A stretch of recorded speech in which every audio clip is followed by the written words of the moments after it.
Europe 1. Le grand direct des médias qui est présenté par Thomas Joubert. Et le départ du Tour de France sera donné samedi à Düsseldorf en Allemagne. Comme chaque année, vous suivrez les étapes sur les antennes de France Télévisions avec désormais l'intégralité de la course dès le matin sur France 3.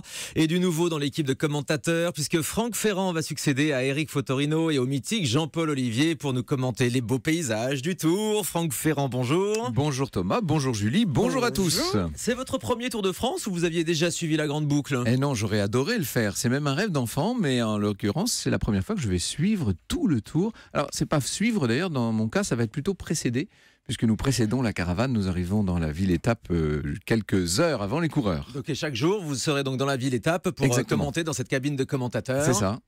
C'est assez mythique comme histoire. J'avoue que pour moi, c'est un défi inouï.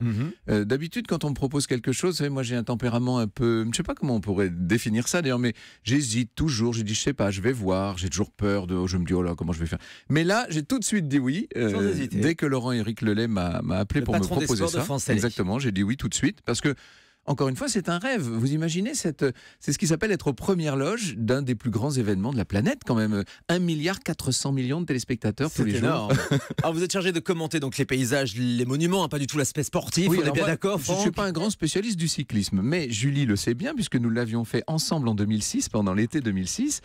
J'adore en revanche nos chers paysages. J'aime non seulement l'histoire, les gens croient toujours que je ne m'intéresse qu'à l'histoire, qu'aux anecdotes, etc.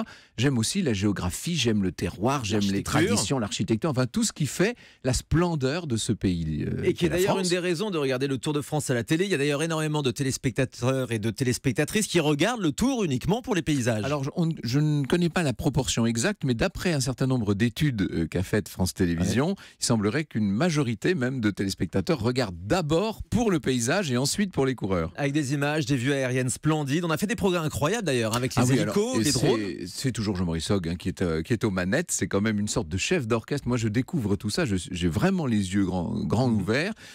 Il est à la tête d'un dispositif qui est unique au monde, on peut le dire, avec 3 hélicoptères en permanence, 2 avions relais, 9 drones, donc des moyens techniques comme on n'en connaît pas ailleurs, qui permettent de faire une sorte de documentaire en direct. C'est le seul cas au monde, à la télévision, où vous faites un documentaire qui peut par exemple faire songer à Déraciner des ailes, mais au lieu de l'enregistrer, de le monter, etc., vous le faites et le diffusez en direct. Ce sont des prouesses techniques tous les jours. Alors vous succédez donc au journaliste et écrivain Eric Fotorino, je le rappelais, et puis avant lui à Jean-Paul Olivier qui a marqué les téléspectateurs pendant toutes ces années, avant de prendre sa retraite. Vous connaissiez son travail à Jean-Paul Olivier ? Oui, bien sûr. Comme tout le monde, j'ai regardé le Tour de France, donc je connais un peu la façon de faire de Jean-Paul Olivier. J'ai eu la chance de le recevoir dans l'émission Au cœur de l'histoire, cette fois, sur Europe il y a quelques semaines, parce qu'il a sorti un livre sur l'arrivée au pouvoir du général de Gaulle en 1958, ce qui n'est pas sans nous rappeler sans avoir des échos dans l'actualité d'ailleurs. Et à cette occasion, bien sûr, nous avons parlé du Tour de France. Vous avez transmis le flambeau ? Un petit peu, d'une certaine manière. J'espère que je vais être à la hauteur. Vous savez, ce sont 2 illustres devanciers et qui en plus avaient sur moi l'avantage de connaître très bien l'histoire du cyclisme.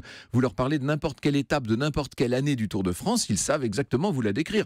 Moi, c'est pas du tout le cas. Il faut pas qu'on m'attende sur ce registre. Alors toutefois, Jean-Paul Olivier était un peu surnommé Monsieur Wikipédia pour avoir tendance à lire simplement les fiches qu'il trouvait sur Internet. Je trouve ça assez injuste, pour être honnête. D'abord, Jean-Paul Olivier est un de ceux qui ont développé cet aspect tourisme, patrimoine et histoire. Sans lui, je pense que ça n'aurait pas atteint les proportions que ça a fini par atteindre. Et puis, c'est vrai que nous avons ce qu'on appelle un roadbook, moi comme lui d'ailleurs, et comme Eric Fotorino entre nous, c'est-à-dire que évidemment que nous n'avons pas la science infuse et qu'il y a des gens qui travaillent pour nous préparer des fiches, disons les choses. Alors, il peut arriver parfois que pour meubler, on soit obligé de lire une fiche. Moi, je n'exclus pas de le faire aussi. C'est pas pour autant qu'on doive être surnommé Monsieur Wikipédia. Je trouve ça quand même un peu gros et un peu injuste. Alors, vous serez donc à l'antenne de France Télé tous les jours pendant ce Tour de France. On vous retrouve aussi tous les matins sur Europe 1. Alors, à 8h55 pour les détours du Tour. Alors là, on sera encore plus en avance puisque je livrerai aux auditeurs d'Europe 1 les grandes choses à voir sur le parcours du jour. C'est-à-dire non seulement les monuments incroyables, parce qu'on va voir des églises et des châteaux un peu hors du commun, mais aussi les sites, les choses un peu étonnantes. Et je dirais, attention, au kilomètre 140, donc il sera environ, 15h20, vous avez une chose étonnante à voir. Alors là, ce ne sont pas les trésors qui manquent. Ils émaillent, ils parsèment cette route du Tour de France qui, vous l'avez vu cette année, est très orientale, hein, puisqu'on est dans l'est de la France et dans le sud, bien entendu.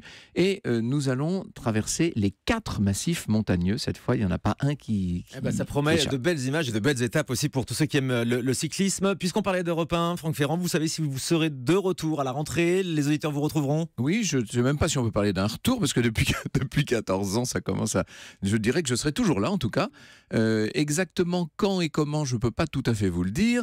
Mais en tout cas, oui, nous serons fidèles au poste. Bonne nouvelle pour nos auditeurs. Et la télévision, parce qu'on avait la chance de vous voir régulièrement sur France 3, dans l'ombre d'un doute. L'émission s'est arrêtée pour laisser place à l'heure H, qui n'a pas duré très longtemps. Oui, l'heure H, c'était un peu c'était le chant du cygne, hein, l'heure H. Il y a eu 4 épisodes, si je ne m'abuse. Non, c'était effectivement, on a fait 57 épisodes de l'ombre d'un doute, dont 30 en prime. France 3 n'était plus intéressé par l'histoire? Je pense que l'émission était peut-être un peu coûteuse par rapport à son audience. On faisait entre 1,8 million et 2 millions et quelques de téléspectateurs, ce qui est déjà énorme sur un programme comme celui-là. Je suis très fier de toutes ces émissions, parce que je pense franchement que c'était de belles émissions, mais c'est vrai peut-être qu'il y a d'autres priorités. Vous savez, là, je ne suis pas dans les secrets de la direction de France Télé. Que vous a dit France 3 pour justifier l'arrêt de l'émission? France 3 n'a jamais annoncé véritablement l'arrêt de l'émission, donc par définition, on m'a rien dit. C'est comme ça que ça marche, d'accord. Ouais. La thématique de l'histoire, elle est réservée à Stéphane Bern sur France 2? Je crois, oui. Je crois qu'on doit pouvoir dire ça. Je crois que Secret d'Histoire s'est taillé la part du lion, et depuis longtemps. C'est que Stéphane est mon grand ami dans la vie. Bien sûr, vous entendez je dis ça sans aucune forme d'amertume. Très régulièrement. Mais une autre émission d'histoire régulière sur le service public, ça pourrait exister quand même. Oui, pourquoi pas, je ne sais pas.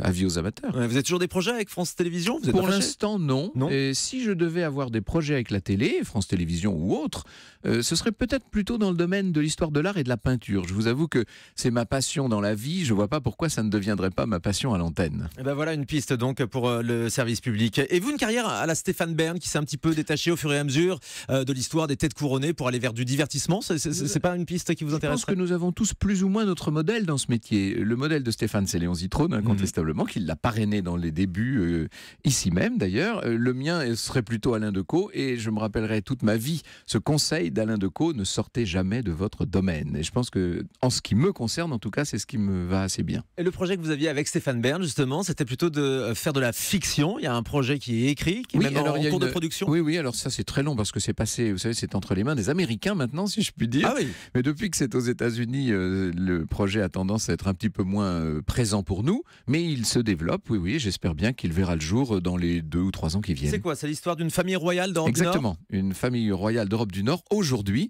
ce sont tous les démêlés, ce sont tous les problèmes intimes et publics de cette famille. Entièrement fictionné. En fait, si vous voulez, c'est un peu House of Cards version royale, quoi. Génial.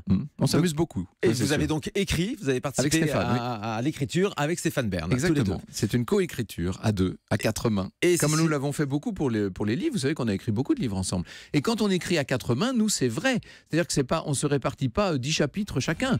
On écrit tous les deux ensemble en permanence. Et c'est signé avec une chaîne française?